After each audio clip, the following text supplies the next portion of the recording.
Passing, and we're gonna do a bit of more of an active class where you get to like experiment with the position and do some like almost live positional work, but we're not just doing static drilling and we're like almost kind of actively resisting. But first, we're just gonna start off with a drill, which is getting outside your opponent's feet. So we have a supine opponent, and we're gonna start passing the guard. So from here, we engage and we grab the top of his ankle. So when you think about passing the guard, a good rule of thumb is never have the sole of his feet pointing at you, right? If he's pointing at you, he can reach out, he can entangle, he can start making connection.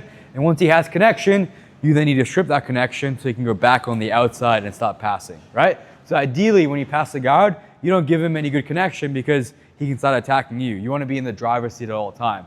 So the first drill is just making sure we always stay outside the ankles. We think about the ankles as like barrel of guns, and if it's pointing at you, this is bad. So always staying and maintaining slight angle. And now as the opponent tries overcorrecting, you're moving towards the outside, circling, moving him around and staying on the outside of his feet here. And it is a skill, and all you're using footwork, tension, and throw bys to just stay and maintain an angle just right here. Because the difference between being in front of his ankles like so, where he can grab you and make connections, and being here, it's only subtle, but it makes a huge difference. Because now if he tries attacking me, right, he can grab my ankles, but he doesn't have his feet to make connection. But if I'm here and he can get inside position, now he can start using hooks to start knee levering me, inverting underneath, and things like that.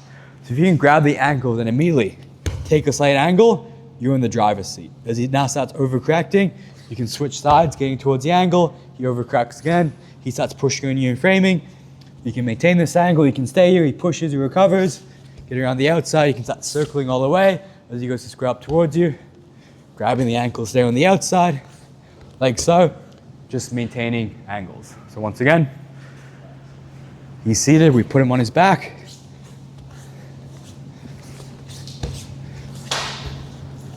Just get on the outside of the feet, have your opponent give you light resistance, and try to square up in front of you, like so. Yep, 3, 2, 1. Move is establishing hip and knee post. So now we're gonna go into the ankle thing a bit more in depth. When I grab the ankles, I don't wanna just grab him, because if I grab him, I'm not really putting much pressure and weight into his guard. It's not really exhausting. So as I get the ankle and go towards this side, I really emphasize putting downwards pressure, like I'm pulling the ankle down towards the ground. As he tries recovering and high legging, it's not that easy. Now, most people, once you grab the ankles, they're gonna start engaging with some type of frames with their hands where they push on you. So if you try diving in and going towards a hip and knee post, what often happens, he always is able to high leg back inside because he's working with straight frames. And anytime you go into frames, especially with your shoulders, which is what he's pushing on, you're never gonna be able to close this distance, and you're never gonna be able to get deep on a hip and knee post. And what's always gonna happen is as you try to dive in and shut down this space, he's always gonna high leg.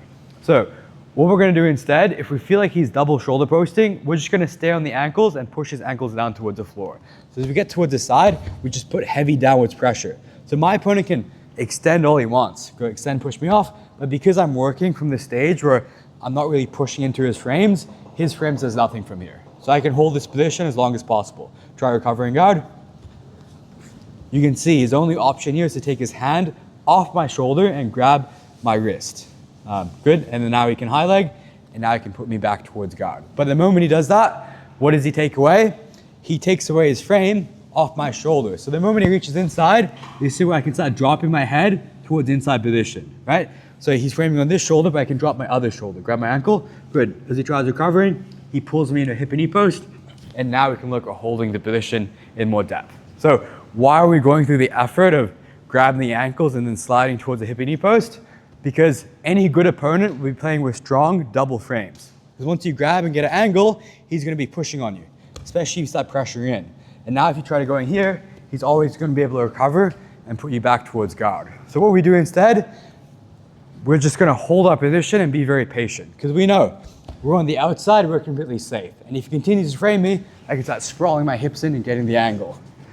But when he goes to address my hand off his ankle, and now it's when I slide in, I bring that shoulder forward. Very important, don't bring both shoulders forward because you can get stuck, but just turn your shoulders. Now as Knox tries to high leg, I can throw my elbow, and now I can look at beating the knee and brushing it by, which we'll talk about in more detail next. Yep, so the whole drill is gonna be, I grab his ankles, I start getting angle.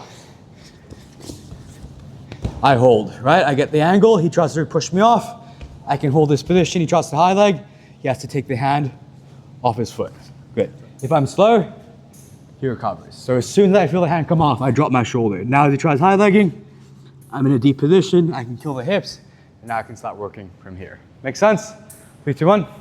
Get in deep, life is pretty good, but the problem is getting in deep, right? Against someone good, he's always gonna have frames in place. So if you try diving in and getting in tight, he's always gonna be able to recover before you actually get a good passing position. But once we actually get into this good passing position, we wanna be able to hold it. And what we're thinking about two things, his outside leg and his inside leg. So in order to stop the inside leg, it's pretty simple. Just have your knee in contact with his butt the whole time, or your foot, it's up to you. I prefer the knee because it's a little bit more stable. So as he tries whipping this leg towards reverse Alhiva, even if my hand is not on the knee, my body acts like a shelf, keeping his leg stuck because there's no space for his leg to fall into, right? But if my knee stays far away, then he can easily whip this leg back towards K-guard and reverse Alhiva.